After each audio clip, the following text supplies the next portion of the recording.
Oke, halo teman-teman semua, selamat datang di Q&A. Kali ini aku akan coba untuk jawabin pertanyaan-pertanyaan yang ini udah banyak dikirim di Discord dan di YouTube juga. Dan sekarang ini aku lagi live di Discord, bisa menyapa teman-teman yang di Discord. Ya, oke, ada banyak orang ya. Dan ini nanti juga bisa ditonton di YouTube. Nah, di sini pertanyaannya udah dibantu dipilihin sama staff yang di Discord. Ada yang tentang Fajrulnya, tentang kuliah, tentang YouTube, UK, dan hal-hal lainnya. Oke, untuk pertanyaan untuk Bang Fajrul, motivasi awal atau alasan membuat konten di YouTube atau menjadi YouTuber apa? Alasannya ya, oke. Sebenarnya ada dua alasan sih. Dua alasannya gini. Alasan simpelnya adalah bahwa sebenarnya aku cuman pengen ngasih alternatif tontonan aja gitu. Kita kan tahu ya, sekarang itu banyak orang yang udah bisa akses internet, termasuk juga para bocil-bocil. Tapi kemudian alternatif tontonan sains itu masih kurang kan? Siapa yang setuju, teman-teman? Kayaknya sepengetahuanku masih kurang gitu loh. Nah, betul kan? Oh, banyak yang betul. Nah, dan daripada aku cuman kayak ngedumel aja, oh di Indonesia tuh kayak gini-gini, oh ya udah mending aku buat sendiri aja. Sebenarnya kayak gitu sih alasan simpelnya, teman-teman. Atau kalau dibikin alasan kerennya itu adalah ini adalah usaha untuk meningkatkan literasi sains di Indonesia dengan science communication untuk mencerdaskan bangsa dan sejenisnya kayak gitu-gitulah. Dan aku pun ini kan kuliah sekarang di UK. Salah satunya juga aku pengen memperdalam itu di bidang science communication. Terutama itu untuk yang channel Fajrul FX. Kalau yang channel Fajrul FY dan Z itu jelas lah tujuannya jelas untuk cari uang ya teman-teman. Cari uang untuk membiayai channel utama ini. Begitu sih. Oke, lanjut ke pertanyaan yang selanjutnya. Apa yang membuat Bang Fajrul tertarik dan mendalami ilmu fisika? Mungkin gimana ya? Alasan kerennya. Lagi-lagi ada dua tipe alasan ya. Jadi alasan kerennya adalah karena fisika itu adalah rahasia alam semesta. Rahasia alam semesta itu ada di fisika. Dan dengan fisika kita bisa memahami bagaimana dunia ini bisa bekerja. Kita juga bisa ngehack alam semesta. Contohnya kita bisa bikin mesin, terus pesawat dan sejenisnya. Itu kan dari fisika ya. Core dari engineering itu pun juga fisika. Jadi motivasi awalnya sebenarnya itu sih. Itu yang versi kerennya. Atau kalau yang alasan versi lainnya sebenarnya simpel ya. Ini lebih ke alasan pribadi, simpel aja bahwa aku bisanya cuman di bagian ini, teman-teman. Kebetulan beruntungnya adalah bahwa aku bisa mengenali diriku sendiri, potensi terbesarnya di bagian mana, aku terbaiknya di mana gitu ya. Dan aku bisanya itu ya cuman di fisika ini. Karena ketika misal aku ikut kegiatan sosial, itu pasti aku awkward banget gitu. Sementara kalau misal biologi atau olahraga itu juga jelas aku performanya sangat-sangat buruk. Dan yang bagus itu ya cuman di ini aja, cuman di fisika aja. Makanya kemudian aku mendalami ini. Gitu sih teman-teman. Jadi mungkin pelajarannya bisa ini aja sih, bisa mengenali diri aja, potensi terbesarnya itu di mana. Oke, lanjut ya. Bang Fajrul, selama bikin konten di YouTube, pernah gak jenuh pas bikin konten di YouTube? Jenuh. Jujur aja ya pernah lah kalau jenuh itu. Dan bisa dibilang juga terutama akhir-akhir ini itu aku semakin jenuh, cukup jenuh di bikin video YouTube. Kenapa? Karena aku ngerasa videoku kayak gitu-gitu aja gitu loh. Paling aku cuman ya duduk di sini kayak halo nanti kita mau ngapain bla bla bla udah gitu loh. Jadi kayak kadang jenuh sendiri gitu loh karena bosen sendiri.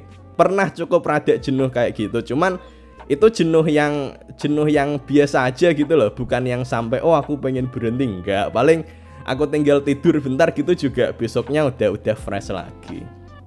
Begitu sih teman-teman. Oke, pertanyaan yang selanjutnya dari DR Oreo 002. Spill dong Bang cara belajarnya Bang Fajrul. Mungkin ini agak klise dan udah cukup sering juga aku sampaikan ya. Intinya adalah belajar itu mulai dari dasarnya dulu. Dan ya bertahap gitu loh. Jangan langsung belajar ujuk-ujuk loncat ke hal rumit, karena pasti kita akan frustasi. Albert Einstein aja gitu kalau belajar juga harus pelan-pelan.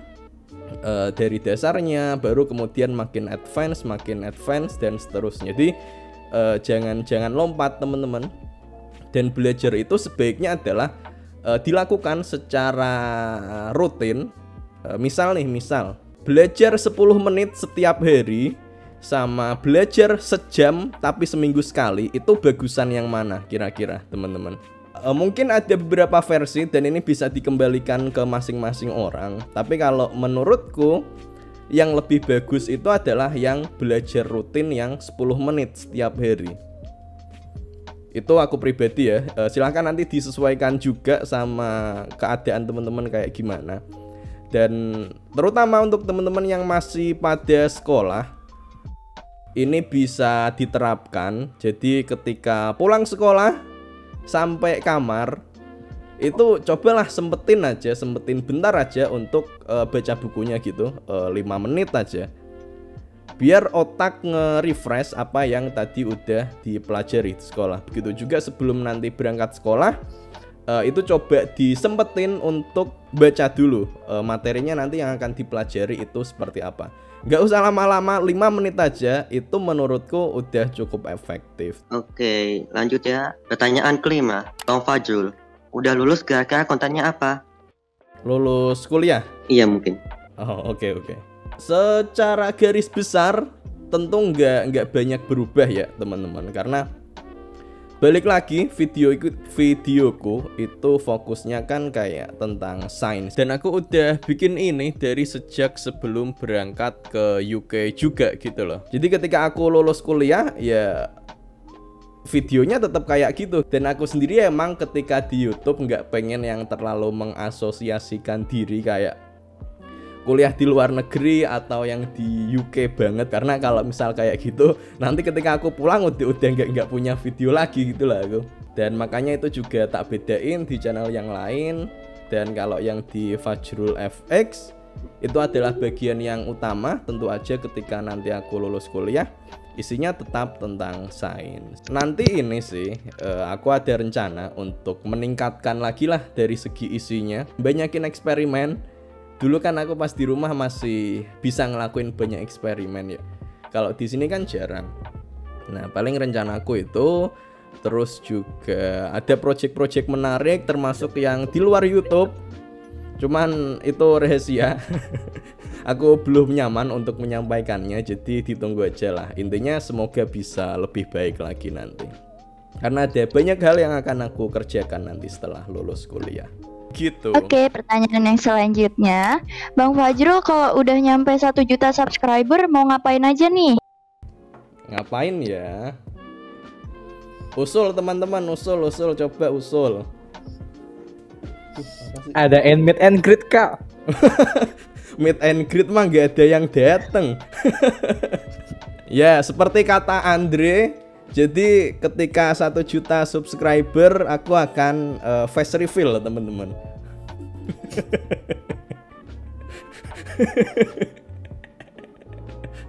Ya. Lo belum. Kan ini masih karakter 3D ya, VTuber ya. Enggak bercanda. Apa ya?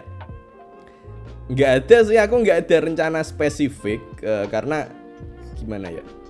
Jumlah subscriber itu kayak cuman angka, dan makin kesini itu tuh makin kurang relevan, dan akan lebih baik lagi kalau aku lebih fokus untuk ya bikin video yang lebih bagus, terus cari tahu gimana caranya biar sainsnya itu bisa tersampaikan dengan lebih baik lagi, yang nonton bisa makin pintar dan lain-lain.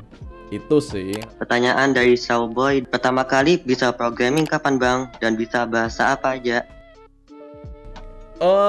Sebenarnya aku bisanya ya, kalau bisanya itu sebenarnya baru-baru banget sih teman-teman. Ketika pas kuliah itu emang udah ada pelajaran ngoding ya, tapi ya udah kayak cuman skenanya gitu loh.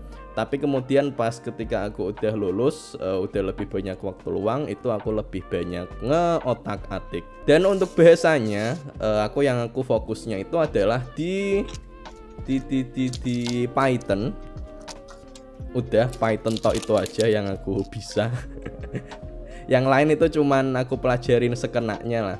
Dan apa ya, dulu pas aku mulai belajar, itu aku belajarnya adalah lewat bikin project animasi matematika pakai coding. Aku upload juga di YouTube. Namanya nanti tak liatin lah ya. Aku tahu. Aku tahu kayak YouTube. Oh, tahu toh. Iya, jadi nama channelnya itu Visualization 101. Jadi dulu itu aku latihan lah, ngoding-ngoding, tak uploadin di YouTube. Nanti bisa lah dilihat, nanti tak taruh juga di layar sini buat yang nonton di YouTube. Oke, lanjut. Ada quick question dari Menitsu. Oh, wait, bentar. Tak minum dulu. Oke bang. Haus. Quick question, harus cepet ini berarti jawabnya atau gimana? Ya, cepet-cepet aja. Oh, oke, boleh. Oke, pertama, musik favorit abang apa? Standar sih, ya YOASOBI. Wow, saya juga. Oh, aku Ikuracan. Nah, oke, kedua, kuliah udah berapa tahun bang? Aku kuliah 4 tahun S1 Fisika, terus sekarang ini setahun S2 Fisika. Oke, nomor 3, YouTuber favorit abang siapa? Waduh, kalau YouTuber banyak sih. Gini aja deh, nanti di layar akan aku tempelin listnya dari semua genre yang aku suka gitu. Film favorit abang apa? Film favorit mungkin bukan film ya, series lah. Money Heist aku suka. Wih, Oke. manis. Terakhir nih, game favorit abang apa? Aslinya aku tuh nggak yang ngegame banget, nggak yang hardcore gaming gitu ya. Cuman kalau sekarang tentu aja aku main Minecraft sama tentu aja Stumble guys. Aku bocil Stumble. Jangan lupa untuk nanti ikut turnamen Stumble guys di ISK teman-teman. Tanggal berapa Devan Stumble-nya? Tanggal 23 Juli, Kak. Oke. Nanti coba dibuktikan siapa bocil Stumble yang paling banyak crown-nya. Nah, pertanyaan selanjutnya, Bang Fajrul ada pengalaman culture shock paling berkesan nggak? Pertanyaan dari Vania Astroluna.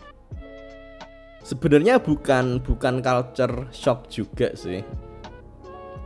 Apa ya? Geo shock mungkin ya, geografi shock. Yang ini udah aku tunjukin juga di videoku yang di Fajrul FZ. Ketika di summer, di musim panas gitu ya, jam 9:30 malam itu masih terang gitu loh. Itu gimana ya? Itu sebenarnya fenomena yang biasa aja kalau kita memahaminya gitu ya. Tapi ketika merasakannya sendiri itu tuh kayak bener-bener gila. Cuman sekarang aku udah mulai bisa adaptasi sih. Oke, pertanyaan selanjutnya, selama kuliah di luar negeri pernah kerja kelompok kah Bang? Kerja kelompok? Ya tentu pernah. Udah.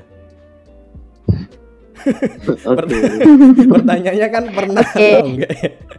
Ya gitu, tapi tentu pernah ya. Jadi modul utamaku di tiap semester itu sifatnya adalah banyak yang kerja kelompok, dan beberapa modul lain pun juga sifatnya adalah tugas kelompok. Dan itu ya macam-macam lah ketemu temennya.